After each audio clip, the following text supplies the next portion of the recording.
Sejarah Bahasa Indonesia. Bahasa Indonesia dikenal sebagai bahasa Melayu yang dalam perkembangannya mulai digunakan sebagai bahasa resmi dari bangsa Indonesia dan juga dikenal sebagai bentuk bahasa pemersatu bangsa. Bahasa Indonesia diresmikan setelah proses proklamasi dari kemerdekaan Republik Indonesia. Dalam hal ini, 1 hari setelahnya, hal ini juga dilakukan secara bersamaan dengan dimulainya konstitusi. Sedangkan di kawasan Timur Leste, bahasa Indonesia sendiri dikenal sebagai bahasa kerja.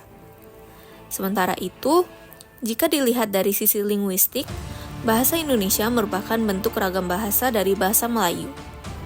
Sedangkan dasar yang digunakan olehnya adalah bahasa Melayu Riau yang tentunya diambil dari Kepulauan Riau sejak abad ke-19.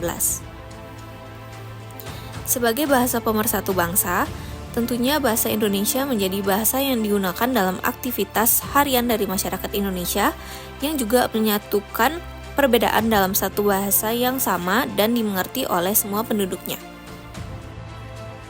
Sejarah singkat bahasa Indonesia. Sejarah bahasa Indonesia tidak lepas dari penggunaan nama yang dimilikinya. Dengan kata lain, penamaan bahasa Indonesia itu sendiri bermula sejak adanya Sumpah Pemuda yang terjadi pada tanggal 28 Oktober tahun 1928 lalu. Hal ini berkaitan dengan menghindari kesan dari imperialis bahasa apabila masyarakat Indonesia masih saja menggunakan bahasa Melayu sebagai nama yang dimilikinya. Karena itulah, dalam proses tersebut terjadi beberapa perbedaan yang ditimbulkan pada keberagaman dari bahasa Indonesia saat ini dengan jenis bahasa Melayu yang digunakan di kawasan Riau atau Semenanjung Malaya. Hingga saat ini, bahasa Indonesia sendiri dikenal sebagai kata-kata yang hidup dan tentunya banyak menghasilkan beragam kata baru, baik itu berkaitan dengan proses penciptaan atau bahkan melalui sistem penyerapan dari bahasa asing serta bahasa daerah yang di sekitarnya. Bahasa Indonesia itu sendiri dituturkan serta dipahami oleh masyarakat Indonesia. Meskipun tidak termasuk dalam bahasa ibu, namun bahasa Indonesia menjadi bahasa yang memiliki jumlah penutur terbanyak. Bahkan sebagian besar dari warga negara Indonesia sendiri menggunakan bahasa yang tersebut dalam kehidupan sehari-harinya. Sementara itu, penutur bahasa Indonesia seringkali menggunakan versi kolokial atau bahasa sehari-hari yang digunakannya. Hal ini seperti terlihat pada proses campur aduk antara dialek Melayu dengan bahasa ibu yang dimilikinya. Lebih dari itu, bahasa Indonesia juga dikenal sebagai bahasa dengan tingkat penggunaan yang luas. Hal ini terbukti dengan banyaknya bahasa tersebut yang digunakan di berbagai media, atau bahkan lingkungan pendidikan seperti halnya sekolah hingga perguruan tinggi. Dalam bahasa Indonesia, tata bahasa serta fonologi yang dimilikinya relatif lebih mudah untuk dipahami. Karena itulah, dalam pemahaman aturan dasarnya pun lebih gampang untuk diikuti dan digunakan dalam aktivitas komunikasi. Berkaitan dengan keberadaan bahasa Melayu yang menjadi dasar dari munculnya bahasa Indonesia, pada dasarnya terdapat 4 faktor yang menjadi bahasa tersebut kemudian diangkat sebagai bahasa Indonesia. Di antaranya, 1. Bahasa Melayu dikenal sebagai lingua franca untuk bangsa Indonesia, termasuk dalam bahasa perdagangan serta bahasa dalam sistem perhubungan. Kedua, sistem dalam bahasa Melayu itu sendiri terbilang sederhana. Karena itulah sangat mudah bagi masyarakat Indonesia untuk mengerti dan mempelajarinya. Hal ini berkaitan dengan penggunaan bahasa Melayu yang tidak menggunakan tingkatan dalam bahasa yang dimilikinya. Ketiga, beragam suku atau etnis besar yang ada di Indonesia seperti halnya suku Jawa, suku Sunda, dan juga berbagai suku lainnya juga dapat dengan mudah dan secara sukarela menerima bahasa Melayu tersebut sebagai bahasa Indonesia yang kemudian digunakan sebagai satu jenis bahasa nasional. Keempat, bahasa Melayu dinilai memiliki kesanggupan yang dapat digunakan sebagai bahasa budaya. Dalam hal ini, bahasa tersebut memiliki arti yang lebih luas. Perkembangan bahasa Indonesia. Perkembangan bahasa Indonesia terus berjalan termasuk pada masa reformasi. Nah, hal ini ditandai dengan munculnya bahasa pers atau bahkan bahasa media massa yang dapat kita lihat melalui 1. Bentuk dari jumlah kata singkat yang meningkat dan terus berkembang. 2. Menggunakan dari istilah atau bahasa asing yang juga dapat dalam surat kabar atau jumlah yang semakin banyak.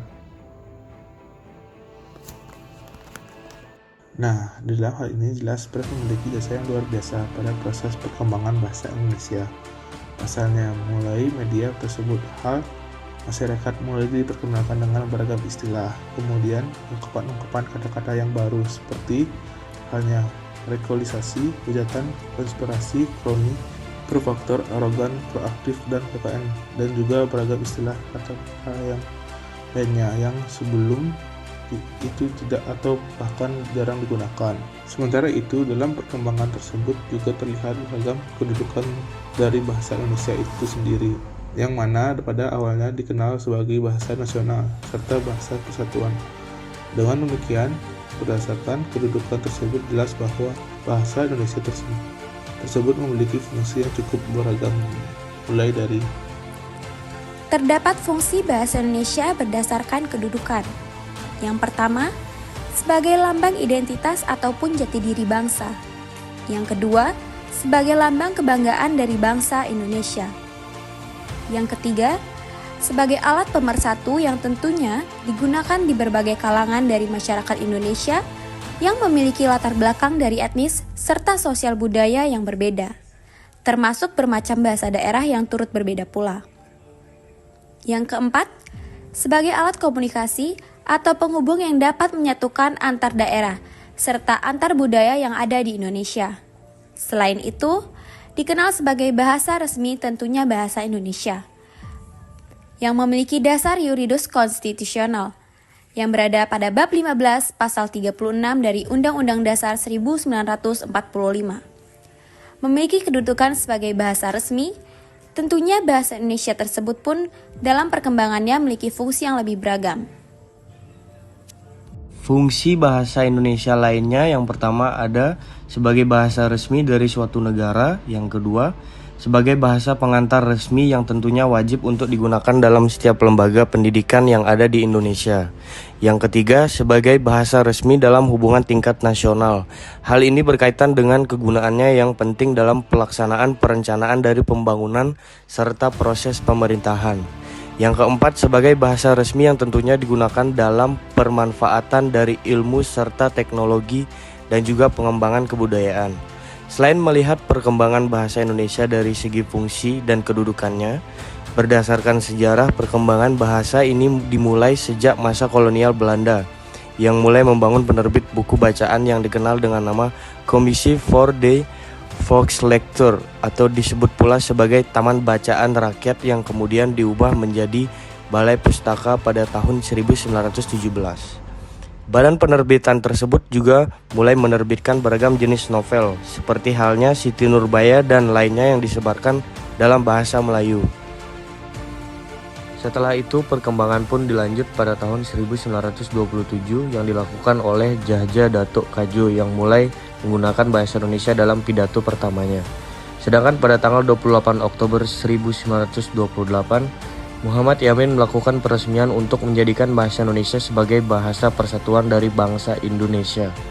Kemudian tahun 1933 mulai berdiri para sastrawan muda seperti halnya Pujangga Baru yang tentunya dipimpin oleh Takdir Alis Syahbana, yang kemudian menyusun tata bahasa baru dari bahasa Indonesia pada tahun 1936.